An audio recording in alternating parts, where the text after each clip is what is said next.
এই মুহূর্তে ধর্মতলার অনশন মঞ্চ থেকে আরজিকর কাণ্ডের প্রতিবাদে যারা পথে নেমেছিলেন সেই জুনিয়র ডক্টরস ফ্রন্টের তরফে 5 জন তারা রওনা দিলেন কুলতলির দিকে।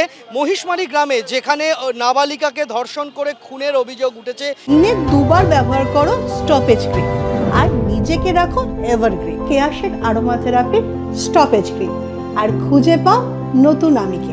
সেখানে সেই পরিবারটির পাশে দাঁড়াতে তাদের আশ্বস্ত করতে এই মুহূর্তে আরজিকর মেডিকেল কলেজ হাসপাতালের জুনিয়র চিকিৎসক এবং অন্যান্য মেডিকেল কলেজ হাসপাতালের জুনিয়র চিকিৎসকদের টিম তারা রওনা হলো।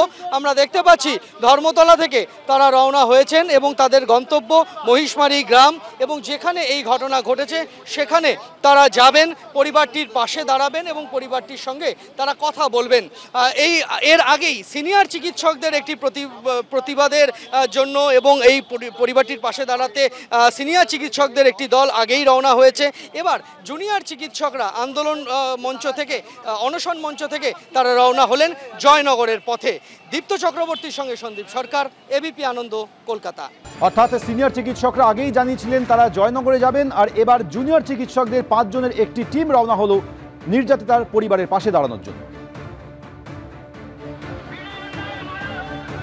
আমরা দেখলাম পুলিশের যে ভূমিকা, যে এফআইআর নিতে দেরি করা, তাদের ভূমিকার যে একটা সন্দেহজনক যে জায়গা, তথ্য প্রমাণ লোপাটের যে জায়গা থেকে আমরা আরজি করেও দেখেছিলাম, ঠিক একই রকম জিনিস আমরা কিন্তু দেখতে পাচ্ছি আজকে জয়নগরেও ঘটেছে।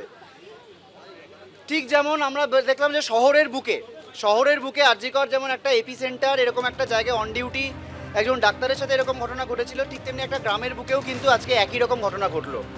তো আজকে এই জায়গায় দাঁড়িয়ে আমরা ওয়েস্ট বেঙ্গল জুনিয়র ডক্টরস ফ্রন্টের পক্ষ থেকে একটা প্রতিনিধি দল আমরা চাইছি যে ঘটনাটা ঘটেছে তার পরিবারের একটা পাশে থাকার একটা জায়গা আমরা করতে চাইছি। সেই জায়গা থেকে একদমই শুধুমাত্র পাশে থাকার জায়গা হিসেবে আমরা সেখানে আজকে যাচ্ছি।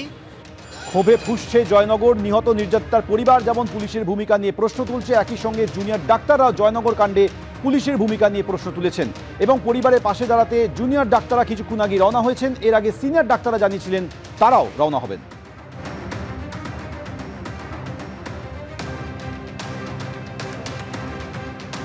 সর্বভাবে আমরা তাদের সঙ্গে আছি বলে আমাদের অ্যালুমনি অ্যাসোসিয়েশন আমাদের ইয়ারকে এই দায়িত্বটা দিয়েছে যে আমরা ওদেরকে একটা সার্টেন অ্যামাউন্ট আপাতত ডোনেট করছি এবং আমাদের পরের ইয়ারও এটাকে রিং ফেন্স করে রেখেছে, সেটাও আমরা ওদেরকে দেব যাতে কোনো রকম কষ্ট না হয়।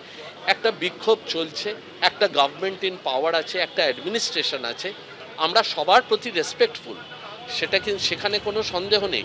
কিন্তু এই যে বাচ্চাগুলো এখানে বসে আছে তাদের মাথার ত্রিপল, একটু আগে আমরাও এখানে দাঁড়িয়েছিলাম, আমরা ভিজে গেলাম, কারণ ওদের হাতে বাঁধা ত্রিপল, তো এটা ডেকোরেটরদের মতো হতে পারে না। এখানে সন্ধ্যের মধ্যে আশা করি গভর্নমেন্ট এবং অ্যাডমিনিস্ট্রেশন অ্যালাউ করবে বায়ো টয়লেট দিতে এবং অ্যালাউ করবে আমাদের ডেডিকেটেড যেসব ডেকোরেটার্সরা আছে তাদেরকে এটাকে ঠিক করে দিতে, কারণ এই বর্ষার মধ্যে সবাই অসুস্থ হয়ে পড়ুক এটা আমাদের কাম্য না।